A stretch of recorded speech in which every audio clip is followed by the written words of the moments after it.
છો ને? હું પણ મજામાં છું, તમે પણ મજામાં જશો. આજે આપણે બનાવશું રાજસ્થાની પ્રખ્યાત એવી કઢી પકોડા. તો આજે આપણે એની માટે આપણે પહેલાં બેટર તૈયાર કરી નાખવાનું છે પકોડા માટે, એટલે એને રેસ્ટ કરવા રાખી દઈએ ને તો આપણા પકોડા ફૂલે સરસ. તો એની માટે આપણે એક વાટકો ભરીને મોટો ચણાનો લોટ લીધો છે, થોડોક અજમો એને આવી રીતે આપણે ક્રશ કરીને લેશું, થોડું મીઠું સ્વાદ અનુસાર,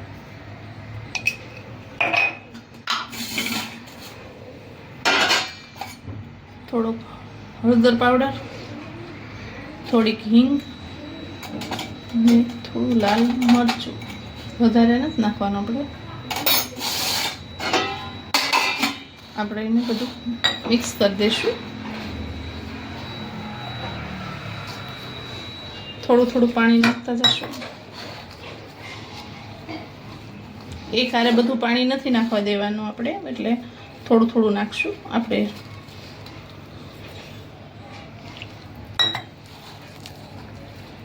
આવી રીતે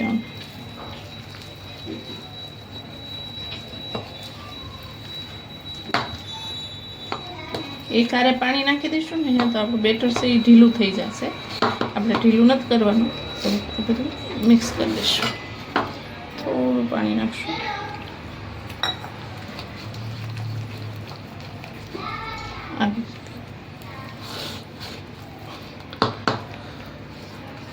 આપણું બેટર તૈયાર છે. હવે આપણે એને ઢાંકીને થોડી વાર મૂકી દઈશું. આપણે કઢી બનાવવા માટે એક તડકો તૈયાર કરશું. એની માટે આપણે લોયું મૂકી દીધું છે, ગેસ શરૂ કરી દીધું છે ને આને આપણે ઘીમાં વઘાર કરવાનો છે, એટલે ઘીનો સ્વાદ બહુ મસ્ત લાગે છે. તો આપણે 1 થી 1.5 ચમચી ઘી મૂકી દઈશું.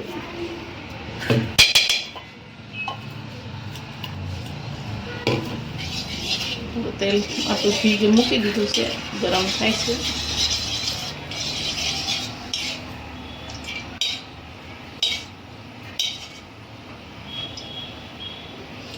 આપણું ઘી ગરમ થઈ ગયું છે, એમાં આપણે રાઈ જીરું નાખશું. રાઈ જીરું, પછી મેથીના દાણા. આમાં મેથીનો સ્વાદ બહુ સરસ લાગે છે. એક તમાલપત્ર, પછી મીઠા લીમડાના પાન, ગેસ ધીમો કરી દેવાનો.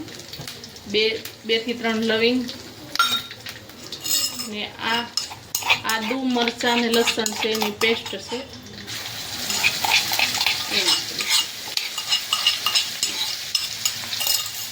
હવે આપણે ઉપરથી હિંગ નાખી દઈશું. બધું મિક્સ કરી લઈશું. થોડોક આ મરચાંનો ને લસણનો ટેસ્ટ છે ને કાચો, એ થોડું પાકી જાય ને પછી આપણે થોડી વાર એને હલાવી ને હવે છે ને આની અંદર આપણે એક વાટકો ભરીને પાણી નાખી દઈશું. આ કરવાથી શું કે આપણે જે કઢીનું મિશ્રણ બનાવશું ને છાશવાળું, એ મિશ્રણ આમાં નાખશું ને તો આપણી છાશ ફાટી ન જાય એ માટે. એટલે હવે આને આપણે ઉકળવા દઈશું. ત્યાં સુધીમાં આપણે છાશનું ને ચણા લોટનું બેટર બનાવી દઈશું. આપણું આ પાણી ઉકળે ને ત્યાં સુધીમાં આપણે છાશનું ને ચણા લોટનું બેટર બનાવીએ. એની માટે આપણે ખાટી 4 વાટકા છાશ લેશું. 1 2 3 4. આપણે 4 વાટકા છાશ લીધી છે, એમાં આપણે 4 ચમચી ચણાનો લોટ લેવાનો છે, મોટી ભરી. એનું એક સરખું માપ છે. 1 વાટકામાં 1 ચમચી.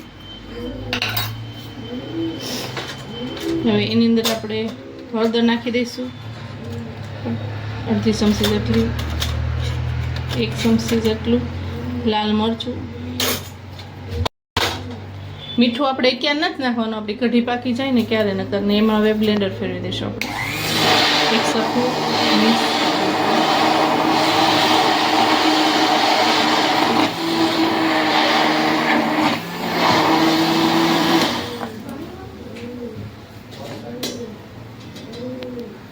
આપણું ઘોળ તૈયાર થઈ ગયું છે. હવે આપણે આ પાણી પણ ઉકળી ગયું છે, એની અંદર નાખી દઈએ.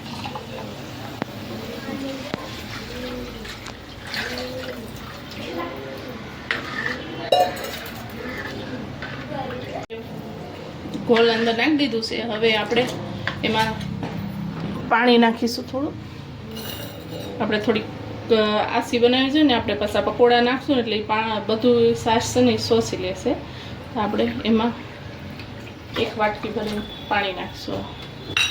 1 વાટકીનું જ માપ રાખવાનું, એટલે વાંધો ન આવે કાંઈ. આપણે 1 વાટકીનું માપ હોય ને તો એ પ્રમાણમાં આપણે બધું નાખી શકીએ.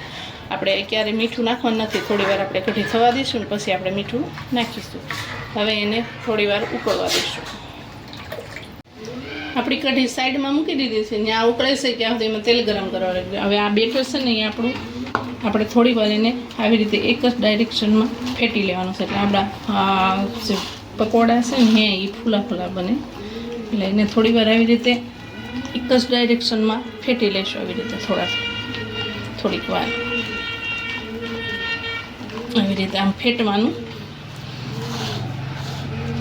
એટલે આ ફૂલા ફૂલા બને, એકદમ જાળીદાર ફૂલેલા બને. સારી પણ કલર પણ બદલી ગયો ને આવી રીતે.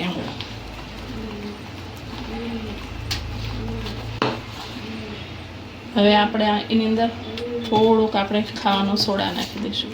બહુ ઝાઝો નથી નાખવાનો, એટલો સપટી જ નાખવાનો. થોડું પાણી નાખી દઈશું એમાંથી.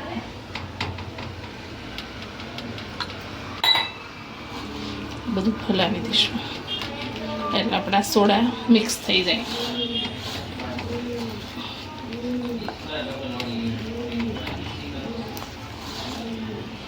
હવે આપણે તેલ જોઈ લઈએ, ચેક કરી લઈએ આવી ગયું છે કે નહીં.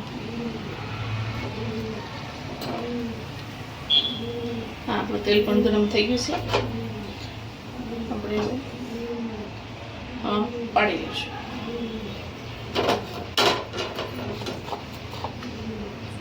નાના પાડવાના.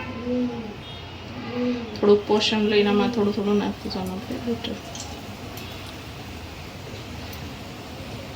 આવી રીતે ગેસ ધીમો રાખવાનો છે, ફૂલ નથી કરવાનો ગેસ. હવે ગેસ ધીમો કરી નાખ્યું છે.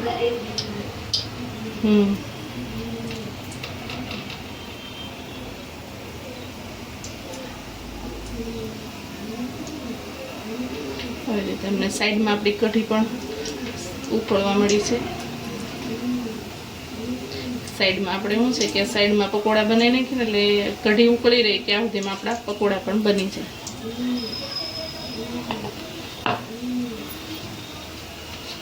જો એકદમ ફૂલીને ઉપર આવ્યો ને,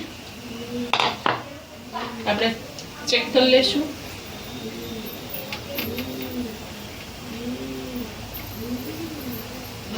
ચેક કરી લઈશું. એને બહુ હલાવવાના નથી, ઉપર આવી જાય પછી જ હલાવવાના છે.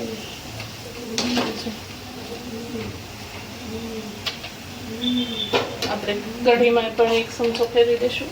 કઢી પાકી ગઈ છે.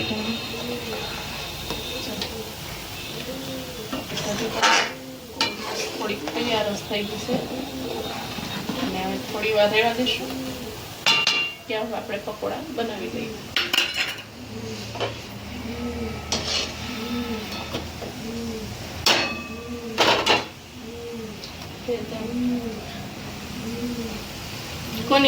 અમારા ઘરે તો અમે આવી રીતે બનાવીએ છીએ. તમારા ઘરે કેવી રીતે બનાવો એની અમને રેસીપી શેર કરજો અને કમેન્ટમાં લખજો કે તમને કેવી લાગે છે અમારી રસોઈ. ધીમા જ ગેસે, એકદમ ધીમા ગેસે પકોડે તળવાના છે. નકર શું છે કાસા રહી જશે ને તો લોંદો થઈ જશે. પકોડા તૈયાર છે. હવે આપણે ગેસ બંધ કરી દઈશું અને બહાર કાઢી દઈશું. જો એકદમ મસ્ત થયા છે. હજી આની અંદર આવશે એટલે એમાં ફૂલશે. હવે આની અંદર આપણે કઢીમાં આપણે મીઠું નાખી દઈશું સ્વાદ અનુસાર. એક નાની ચમચી છે એ આપણે નાખીશું, 1.5 ચમચી. જો તમને ગળપણ ભાવતું હોય તો તમે નાખી શકો છો. અમે તો ગળપણ વાળી જ ખાઈ છે એટલે અમે ગળપણ નાખશું. એમાં ગોળ નાખશું 1 મોટી ચમચી ભરી.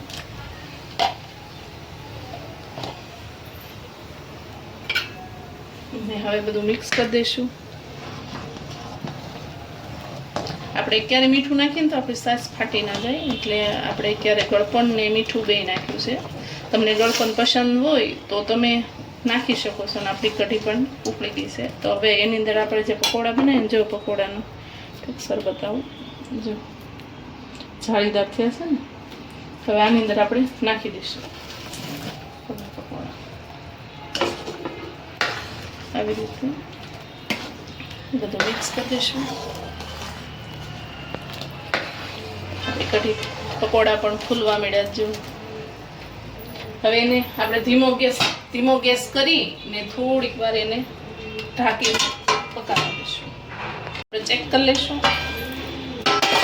આપણી કઢી તૈયાર છે. જો પકોડા પણ મોટા મોટા થઈ ગયા છે ને. આપણે ગેસ બંધ કરી દઈશું ને આપણે એનો એક વઘાર કરી નાખશું. ઉપરથી આપણે લાલ મરચાંનો વઘાર કરવાનો છે, તો આપણે પહેલાં ઢાંકી દઈશું. આપણે તેલ ગરમ કરવા રાખી દીધું છે 2 ચમચી જેટલું. હવે આપણે વઘાર કરીશું. આપણે કાશ્મીરી લાલ મરચું લીધું છે, એ આપણે 1 ચમચી ભરી ને આપણે નાખી દઈશું. ગેસ બંધ કરી દઈશું. આ વઘારાની ઉપર નાખી દઈશું.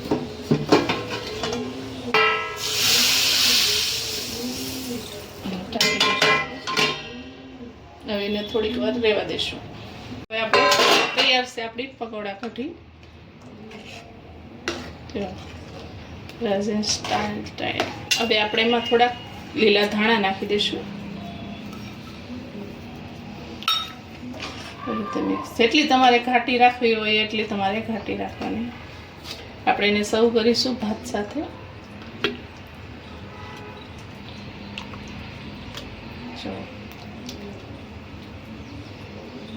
તૈયાર છે આપણી પકોડા કઢી. આપણે સાથે ડુંગળી પણ સર્વ કરીશું.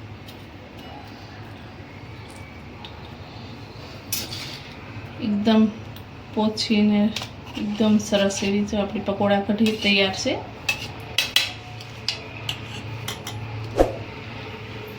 તૈયાર છે આપણી પકોડા કઢી. જો તમને મારી રેસીપી સારી લાગી હોય તો લાઈક કરો, શેર કરો, સબસ્ક્રાઈબ કરો. ભલે મિત્રો, બાય.